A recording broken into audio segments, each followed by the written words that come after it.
Hey guys and welcome to All About Medicos where you will get to know about your body. So in today's video हम discuss करेंगे abnormal morphology RBCs की।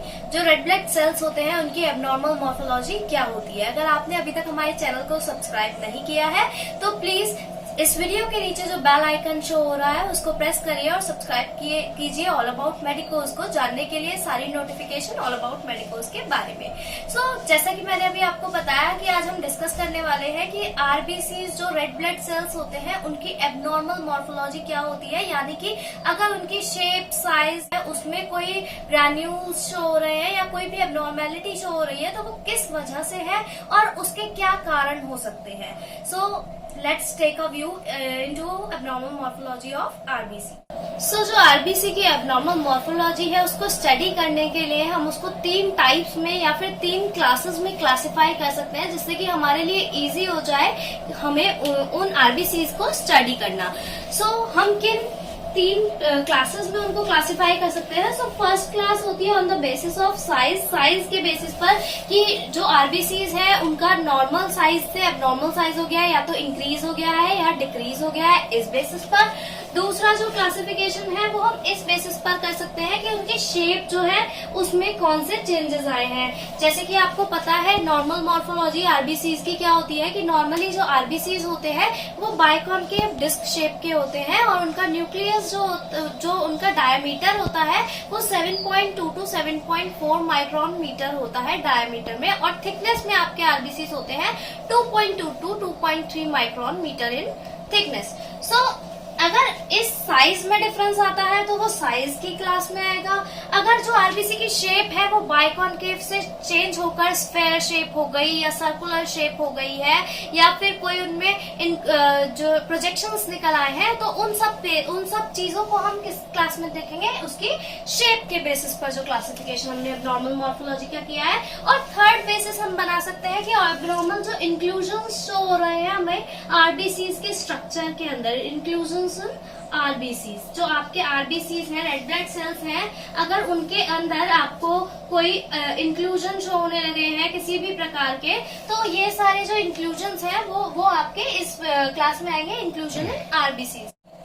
Let's study about abnormal morphology of RBC on the basis of size. Size के basis पर क्या abnormal morphology RBCs की देखी जाती है, किस वजह से वो होती है, उनके बारे में स्टडी करते हैं और कौन कौन से सेल टाइप उनके बेसिस पर दिखाई देते हैं आपके पेरिफेरल स्मीयर में। जो फर्स्ट सेल है एबनॉर्मल मॉर्फोलॉजी ऑफ आरबीसीज के अंदर जो साइज के बेसिस पर है वो आपका है मैक्रोसाइटोसिस। जैसा कि मैंने आपको पहली वीडियोस में बताया है कि रूट वर्ड्स के जो रूट वर्ड्स का बेसिक है उसके बेसिस पे आप क्या कर सकते हैं, किसी भी वर्ड को ब्रेक कर सकते हैं और उसके किसी भी टर्मिनोलॉजी का मीनिंग आप इजीली निकाल सकते हैं। मैक्रो मीनिंग क्या होता है, बिग होता है, साइट मीनिंग सेल होता है और सिस मतलब इंक्रीज। मैक्रोसाइटोसिस कलेक्टिवली आप कह सकते हैं कि कोई ऐसा सेल जिसमें क्या हो गया है, जिसका साइज जो है नॉर्मल साइज से इंक्रीज हो गया है। Macrocytosis is the cell is the RBC whose size is increased from the normal size, it is called as macrocytosis. Macrocytosis किन क्लिनिकल कंडीशंस में आपको नजर आ सकता है? मैक्रोसाइटोसिस आपको दिख सकता है मेगालोब्लास्टिक एनीमिया के अंदर और हीमोलाइटिक एनीमिया में।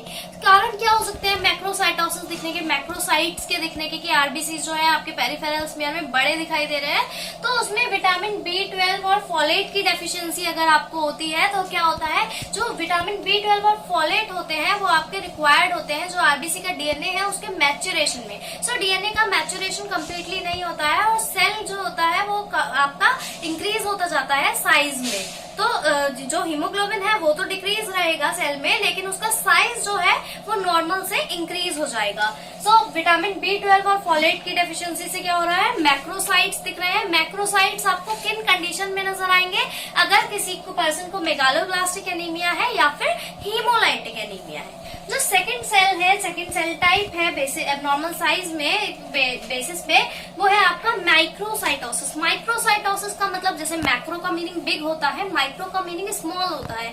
तो कोई भी सेल अगर अपने नॉर्मल साइज से डिक्रीज हो गया है उसका साइज, तो उसे माइक्रोसाइट्स कहेंगे और इस प्रोसेस को माइक्रोसाइटोसिस कहेंगे।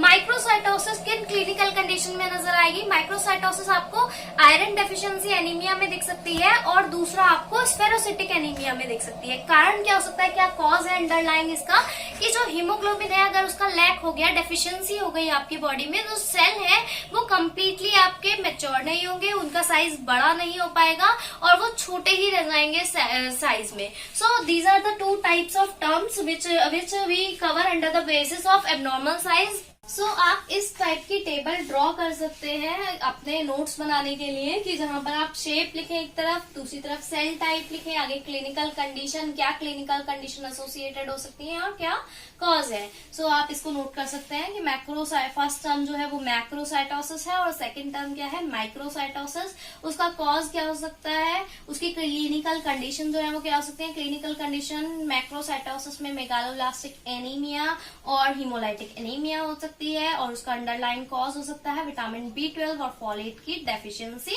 जबकि दूसरा टर्म माइक्रोसाइट्स जो है वो किस की क्लिनिकल कंडीशन से एसोसिएटेड होते हैं, वो है आपकी आयरन डेफिशिएंसी एनीमिया और स्फेरोसाइटिक एनीमिया, जिसका अंडरलाइन कॉज आपका लैक ऑफ हीमोग्लोबिन या डेफिशिएंसी ऑफ हीमोग्लोबिन हो सकता है। सो नाउ स्टडी करते हैं abnormal morphology of RBC on the basis of inclusion in RBCs.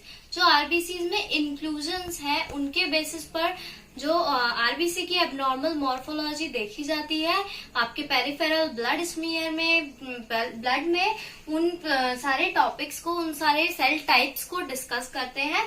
जो नॉर्मल आरबीसी होता है उसकी मॉर्फोलॉजी क्या होती है कि जो नॉर्मल सेल है वो नॉन न्यूक्लिएटेड होता है, उसमें न्यूक्लियस जो है वो एब्सेंट होता है और साथ ही कोई भी ग्रैन्यूल्स या फिर कोई भी इंक्लूसिव बॉडी प्रेजेंट नहीं होती है।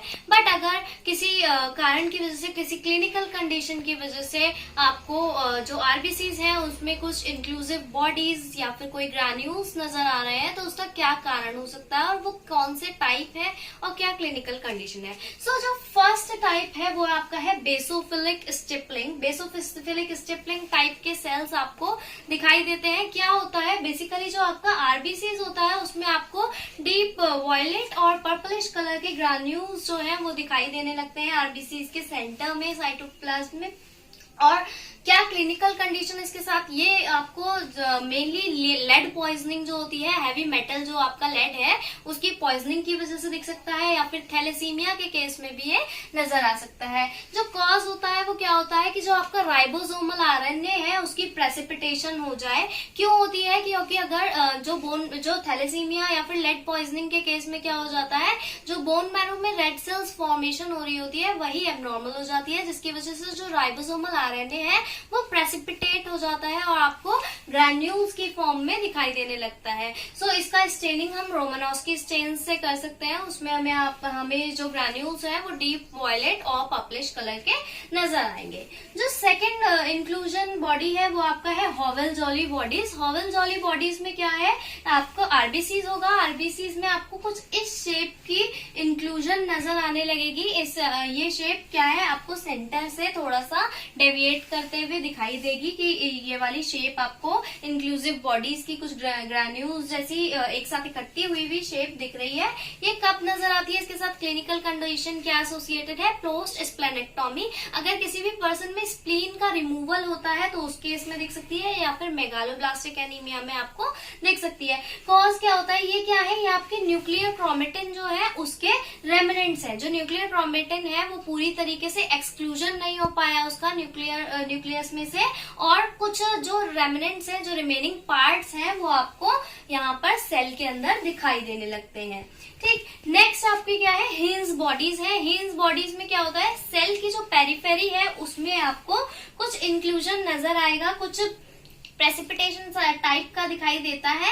ये इसके साथ जो क्लिनिकल कंडीशन एसोसिएटेड है वो आपकी है G6PD डेफिशिएंसी, यानी कि ग्लूकोज 6 फॉस्फोडिहाइड्रोजनेज डेफिशिएंसी। एक एंजाइम होती है जो ग्लाइकोलाइसिस में आपकी ग्लूकोज को आपकी बॉडी में डाइजेशन जब हो रहा होता है, ग्लूकोज का ब्रेकडाउन जो हो रहा होता है उसमें जरूरी होती है। अगर उसकी डेफिशिएंसी हो जाए तो उस केस में आपको हिंज बॉडीज दिखाई दे सकती हैं, या फिर पोस्ट स्प्लेनेक्टोमी यानी कि स्प्लीन के रिमूवल। क्यों होता है ये, जो हीमोग्लोबिन है वो उसको पूरी तरीके से उसका जो नेचुरेशन प्रोसेस है वो सही तरीके से नहीं जाता और ऑक्सीडाइज होकर डीनेचुरेशन अगर हीमोग्लोबिन का हो जाए तो वो पेरीफेरी में इस तरीके से एक्यूमुलेट हो जाता है और आपको हिंज बॉडी की शेप में नजर आता है। जो भी कोई भी अगर शेप में या साइज में चेंज होता है आरबीसीज के, तो वो क्या करते हैं, सर्कुलेशन में ब्लड में ज्यादा टाइम तक नहीं रह पाते हैं और उनका ब्रेक डाउन हो सकता है, जिससे कि आपकी बॉडी में एनीमिया या फिर और भी कोई भी एसोसिएटेड क्लिनिकल कंडीशन नजर आ सकती है जो आपकी बॉडी को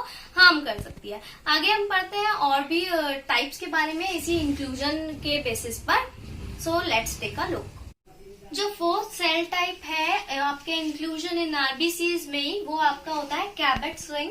कैबेट स्विंग में क्या होता है, जो आरबीसीज होता है उसके पेरिफेरल जो सेंट्रल पेलर एरिया होता है, उसी एरिया में सेंट्रल पेल ना होकर आपको एक रिंग टाइप की फॉर्मेशन दिखाई देगी इस तरीके से। इसका एसोसिएटेड कंडीशन जो है, क्लिनिकल कंडीशन, वो लेड पॉइजनिंग हो सकता है। लेड पॉइजनिंग की वजह से आपको कैबेट स्विंग दिखाई दे सकती है। क्यों होता है, जो माइटोसिस की प्रोसेस होती है जिससे कि जो सेल होता है वो मैच्योर होता है, उसमें एबनॉर्मेलिटी आ जाए, जो माइटोटिक स्पिंडल फाइबर्स होते हैं आपके वो एबनॉर्मल हो जाए, तो उस एबनॉर्मेलिटी जो माइटोसिस में है उसकी वजह से आपको क्या दिखाई देगा, कैबेट स्विंग। जो आरबीसीज है उसमें पेरिफेरी में जो आपका सेंट्रल एरिया है उसमें रिंग टाइप की फॉर्मेशन आपको आरबीसीज में दिखाई देगी। जो नेक्स्ट टाइप है, सेल टाइप है, वो आपके हैं सिड्रोसाइट्स। सिड्रोसाइट्स क्या होते हैं, ऐसे सेल्स होते हैं जिसमें आपको फ्रेगमेंट्स दिखेंगे, आपको आयरन के, फेरेटीन के। जो आरबीसीज है उसके अंदर कुछ फ्रेगमेंट्स नजर आएंगे आयरन के। वो किस वजह से होता है, पोस्ट स्प्लेनेक्टोमी, स्प्लीन के रिमूवल के वजह से हो सकता है। क्या क्लिनिकल कंडीशन, माइलोडिस्प्लास्टिक सिंड्रोम हो सकता है, किसी को माइलॉइड डिस्प्लास्टिक सिंड्रोम है उस वजह से हो सकता है। सिड्रोब्लास्टिक एनीमिया में हो सकता है। क्या कारण हो सकता है कि अगर आरबीसीज में आपके फेरेटीन का एग्रीगेशन होने लगे, तो उस वजह से जो फेरेटीन आयरन की स्टोरेज फॉर्म है वो आपको आरबीसीज में फ्रेगमेंट्स के रूप में नजर आने लगे, तो आप कह सकते हैं कि जो सेल्स हैं वो आपके सिड्रोसाइट्स है। क्या डिफरेंस हो सकता है, सिड्रोसाइट्स को आप कैसे डिफरेंशिएट कर सकते हैं और दूसरे सेल से, कि जो सिड्रोसाइट्स हैं वो आपके रोमानोव्स्की स्टेन से स्टेन नहीं होंगे, वो आपके प्रशियन ब्लू स्टेन जो होता है केवल उसी से स्टेन होकर कलर नजर आएगा। अगर आप लीशमान स्टेन से स्टेन करेंगे तो आपको इनमें कोई भी कलर नजर नहीं आएगा, बल्कि आपको प्रशियन ब्लू स्टेन में नजर आएगा। सो यही कुछ टाइप के सेल्स टाइप हमने पढ़े एबनॉर्मल मॉर्फोलॉजी आरबीसीज की। ये साइज के बेसिस पर भी हो सकती है, जो साइज एबनॉर्मेलिटी पड़ी कि साइज में एबनॉर्मल वो रेंज दिखाई देने लगी, कुछ सेल इंक्रीज हो गए, कुछ में सेल का साइज डिक्रीज हो गया, या फिर जो आपके इंक्लूजन है आरबीसीज में वो नजर आने लगे। सो जो नेक्स्ट टाइप है abnormal morphology of RBCs on the basis of shape की बेसिस पर, वो हम नेक्स्ट वीडियो में पढ़ेंगे। So don't forget to like, share and subscribe to All About Medicos to get more information about these kind of cells and to connect with us.